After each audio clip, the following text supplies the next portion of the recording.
why we're here. This is our specialized food and beverage service.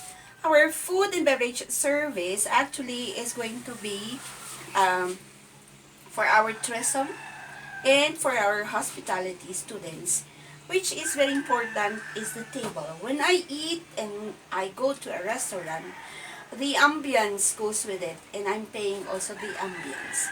What makes it expensive is the surroundings, the environment, and the setting of the table. Of course, as you enter, dine in, where you're supposed to eat in a hotel, it has to be beautiful. Okay. So what are our materials for today? We have, for our skirting, okay, we have pins like this. Okay. We can also use pins with this. These are called tailor's pins. Ito po yung pin na may ulo. Okay. There are also pins where they also place, sequins or things like this. But please remember, these kinds of settings is usually used only for the presidential table, only for the bride and groom where they're supposed to sit down, but never place these kinds of skirtings for the table where you're supposed to dine in. Why? Because if you're supposed to eat and you are conscious with the pins, you might destroy the decorations of the table. Of course, you will not feel comfortable. So these kinds of settings is only for our presidential table, for our buffet tables, and of course for different special occasions where you have a portion where you're supposed to show it. Okay. And usually, if you are a bride and the groom, you will sit at the back of that table. You do not sit in front of the table where you have a beautiful skirting. Okay. One most important thing that you have to consider, of course, the table. What would be the size of the table? How long would be the table? Okay. So you also need thumbtacks. Okay. And the most important, your cloth. We have two kinds of cloth. We have what you call the topping, which is supposed to be placed on top. And you also have one which is supposed to be the runners. So these are the long cloth that you're going to use to place at the sides of the table. Okay, so we have now the first part. The first part is to place your top. Okay, we'll set aside first this.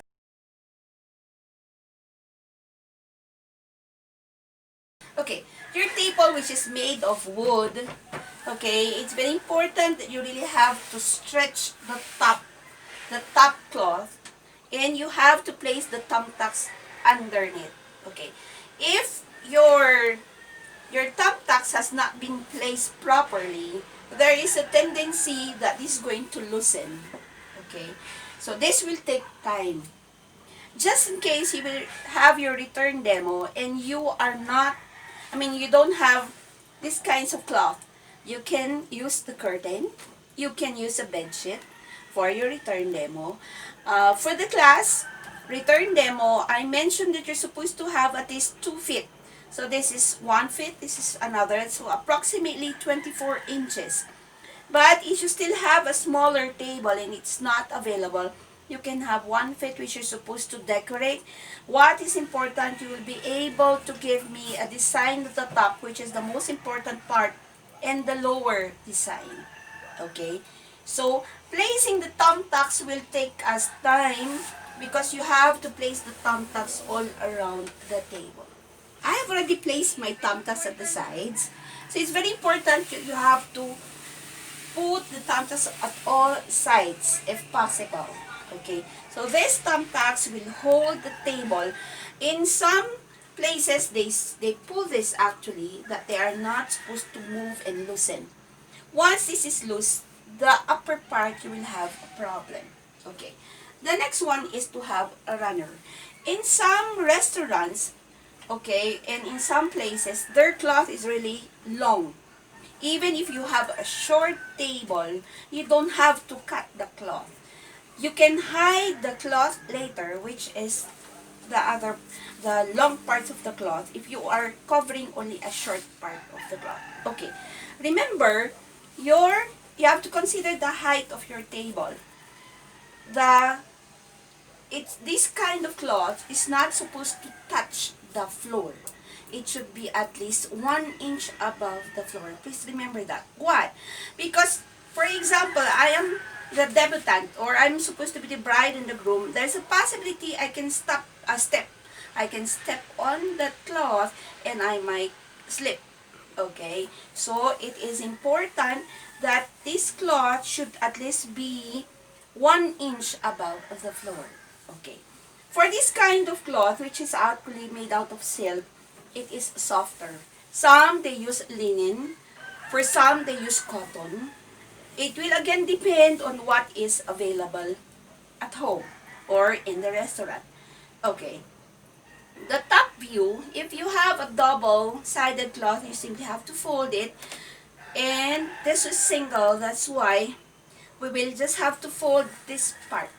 This part. Okay. We will now place it at the side. Place again your thumbtacks. Okay. In some competitions which I have attended, if possible, the cloth is not supposed to be touching the ground. So they place plastic or any paper that will keep the cloth clean. So what is important now is to measure this depending on what is the length of your cloth and how long is the table. You have to adjust your runner. Okay. So this one, you have to place now the first pin at the side. Okay. Again, what is the secret for your pin? You have to place your pin this way and going down. Okay, why do you have to push it that way? Because you have to get that cloth. Okay, kung hindi po mahawakang mabuti yung cloth, bibigay po yung design ninyo sa ilalim. So, ito yung pinaka-importante. Sa taas, kasi ito yung nakikita ng inyong guest, the upper part. I repeat, you will have to push it this way. Okay, there, and push it down. Again, just push it there and down. Okay. See to it that the body of the pin is not supposed to be seen. You will have to measure if you would like to get big. Gusto nyo malalaki yung sizes nito. Okay? Ang measurement ko na yung nandito. Siguro maglalagay ako ng 1 inch. Kung gusto ko ng 2 inches, okay, I'll make the 2 inches. You have it here. This is approximately 2 inches. Okay. With that 2 inches, I will have again to place another pin. There you are. This will be my measurement. Okay. So, ito ngayon, ginanon ko lang po siya. And from that end, I will have to place another pin. Okay. This will already serve as my guide for the second one. Okay, so ginanon ko po siya. Magiging consistent po tayo doon sa measurement nito. So, I got this as my measurement. I will now get this. Ito ulit yung panukat ko doon to get another fold. Okay? Then, I'll have to place again my pin. And so on and so forth. So, ito po, kita nyo yung measurement niyan. Another one, I repeat. Okay. So, ito po yung panukat ko dito. Para lang lalagyan ko ulit siya ng pin. Okay. And that will serve as my guide. I will again fold it from here to bring it there so that I can have another fold. So, tatlo na po yan. Depende po kung gaano kahaba nga po yung ating table. Okay? So, we have different kinds of pleats. we have what you call side pleats. So, pa-right side po yung pleats natin. This is side pleats to your right. This is left pleats to your left. Pwede rin pong itong tinatawag naming box pleats. Okay? If you wish to have this box pleats, magiging box siyang ganyan, magiging box din po ito, kagaya ng inyong school uniform. So, you will see they are all uniform. Okay? Kahit i-fold ko po ulit ito, it will still be the same size. Dahil yung measurement nito is the same as that, and again, the same, there you are, in another one. Okay. So, and so on and so forth until you finish the whole side of this thing. You can see now, I have several folds of this. I repeat, I've got this, okay. I had to place the pin, and then from placing the pin, I had to measure it again from there. Same measurements, okay. In some, what do they do on the top part? They simply have to fold this, okay. Fold it inside, okay. You can have different designs actually, okay. You can have it this way. Now, we go to the next step of this thing, okay. From the tip of this, you will have to take, let's take for example, 2 inches or 1 inch or 1/2. We will now make the diamond. Your diamond below or your design below will always be dependent on the top part. Kung hindi po maganda at stable yung pin po natin dito, hindi po magiging maganda yung design natin doon. Kung hindi even yung measurements nito, hindi rin magiging even yung ating diamond sa baba. Actually, yung design sa baba, pwedeng gawa tayo ng diamond, butterfly, or rose. Okay, but I will be showing that later. So, we will have to get this from here. Okay, pipin na po natin ito. Zigzag po natin ng konti. Pero again, hindi po nakikita yung katawan ng pin. Yung ulo lang ng pin. Okay, it's going to be alternate, but you have to be, what? Consistent with your measurement. Kung hindi po parehas agad yung measurement dito sa taas, hindi rin po magpapantay sa baba. Okay, pantay po ba? Pantay doon. Okay. We'll now have to place another pin. Alternate po yung nilagay nating pin. So, kung yung tela nyo ay cotton, manageable po yung cotton. Okay, there, and then here, approximately. Kung mas maliit na naman po yung fold natin sa taas, magiging mas fine po yung ating design dito sa baba. I will now get this, alternate, okay, lower part. I go now to the lower portion.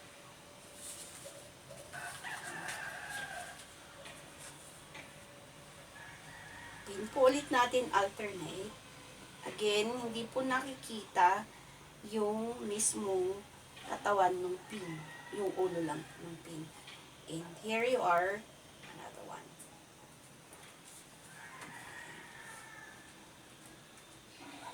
To have that diamond design, I will now do the alternate. Nakikita nyo na po yung design. This is the diamond. Okay. So, actually, yung pinapakita ko po sa inyo, isang diamond lang po yung meron dito. Kasi nga, alternate lang po yung, palit lang na portion yung nilagyan natin ng pin sa taas. So, in your demonstration, sa return demo po natin, I should see several diamonds below. If you will have to cover the whole table, there will be more diamonds like this. The smaller the folds on top, the smaller and finer your diamond. The bigger the folds on top, the bigger your diamonds will be. So, kailangan maging uniform po ito. Okay. So, alternate, kung sakaling tatapusin natin po hanggang babayan, alternating po yung diamond. That will be for your return demo. Okay. Just in case you wish to have, okay, kailangan po natin ng gumawa ng ibang design sa baba. This is what you call now, okay, I'm showing you now the butterfly design. The butterfly design is, you will only have to get the lower part, bring it up, okay, and then you only have to pin at one side, at the middle part of your cloth, okay. Again, ang nakikita lang na part ng pin nyo ay yung ulo lang dapat. There you are.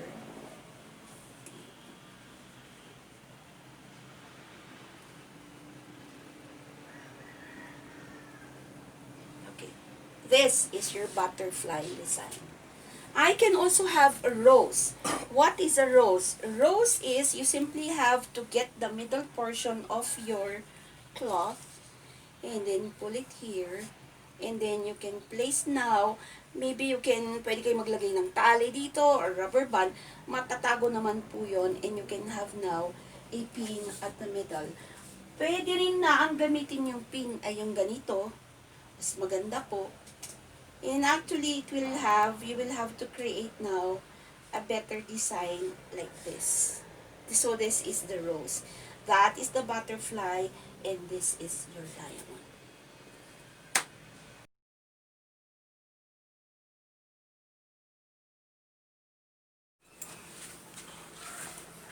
We're here in our napkin folding. From your skirting, what makes the ambience in the hotel is how you present the table itself based on the napkin. So as the guest enters, so you welcome the guest, you will see that aside from the plates that they will see, they will also see the napkins.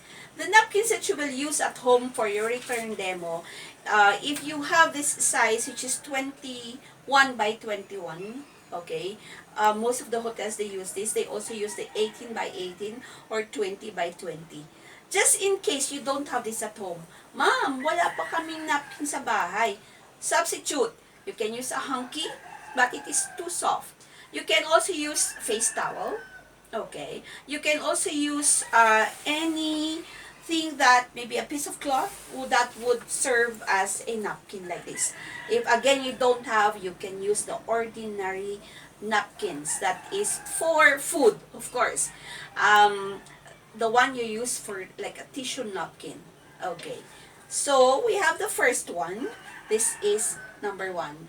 In your return demo, you are going to give me 8. 8, wala pong limit ng time. Pero pag magpapa-assess po tayo ng food and beverage service, I am supposed to finish and accomplish 15 table napkins in 10 minutes. Okay, so orasan po kayo ng assessor, you will have to finish the table napkins at a given time. Now, you have to consider how you're going to fold this. Dapat malinis at saka neat. Para pag nakita ng guest natin, maganda yung presentation, malinis pa siya. Okay? This is used for, of course, wiping the face. So, they have to be clean and neat. Again, you have to consider, just in case you're going to use these kinds of color, you have to consider the colors of your plate, the table, of course, what are the other things that you have to consider in the environment for the whole presentation of your restaurant or your hotel. We will go now the first table napkin folding. Okay. We have different kinds of table napkins. We have actually the quick, we have the fancy. So I will be giving you different designs. These are just quick and very fast to follow. This is our first one, the candle. Okay, we have this, the standing candle. Okay, so we just simply, again, I repeat, hole, triangle. Okay, from the triangle, I will now fold from here. I will have to there, okay, and roll at one side. Okay.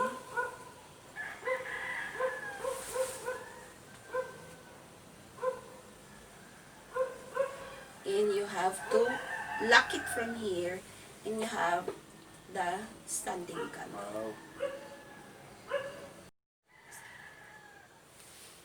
We go to the second one. Okay.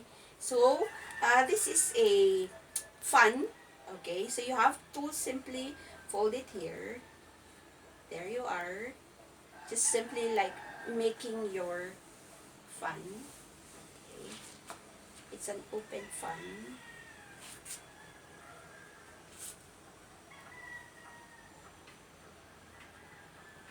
You sometimes place a ring here. Okay, so you can place a ring, or maybe you can place that inside your glass. Okay. We have different kinds of pocket napkins. So just give you one. Okay, so we have it here. Okay, and then fold it again another there. And look, this part of this, I have to hide it so that it's not going to be seen by our guest. So from here, I will fold it there. Okay, that's 1, 2, and then 3. Okay, and I simply have to fold it at one side and at the other side. This is a pocket napkin where you can place your spoon and your fork. This kind of napkin folding is usually used also in the housekeeping when you have to deliver the food for room service. Okay, so this is one kind. It's called the pocket napkin folding. Okay, we have another fun napkin folding. The other one was the diamond napkin folding. This time, it's going to be simpler. Okay, so you fold it again and have another fold here so that you'll be able to hold the napkin. Okay, and you will know how to fold it depending on the size you wish to have for your fan and depending on where you're supposed to place it. Okay. So you can place this in a glass or a bowl. So there you are, the fan. Okay, we go now to our fourth table napkin folding. It's going to be the rose. Okay, so you just simply have this. So our rose, fold it there.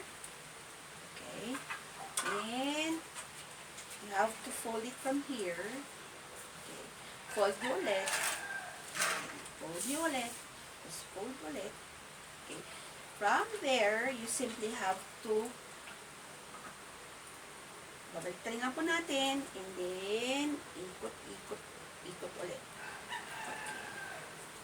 So, ikot lang po natin. You get the edge of this and you have to lock it again from here. Okay. And you simply have to open this. And this is going to be your rose. Yan po siya. Okay. So, we go to our fifth table napkin folding hole. Okay, I will have to simply just fold it from here. Okay, and then fold it from here. There you are. It's the fold. This is called a double pocket table napkin. Okay, I turn it on the other side. Okay, so ang nakikita lang po flat yan. Tapos yung isa nakaganyan. And then, I fold it, let them meet from there. You fold this a little. Okay. And fold the other side. Okay, and just simply let them meet. Again, this is another pocket and this is another pocket. You can actually place your spoon. This is your double pocket. Okay. There you are. Okay. Here we'll have another one. Okay, simply have your table napkin. Okay. Fold it from there. Okay. And you fold it again here. You can see, na-fold po yan. So, ito yung malinis na part. Right. From here. Okay, yan po siya. Ito po yung part na may fold. bababa ko po siya. We'll now make a triangle. Okay, triangle, triangle. So, there you are. So, triangle. And I simply have to fold it from here. Another triangle po ulit. So, at both sides, pinold ko po siya, pinold ko siya. So, there you are. This is another holder for your spoon again and for your fork. So, there you are. Okay, we're on our 7th napkin folding. So, I have it here. Okay. We just simply have to fold our table napkin into triangle. Okay, this is the cone. And you simply have to fold both sides here.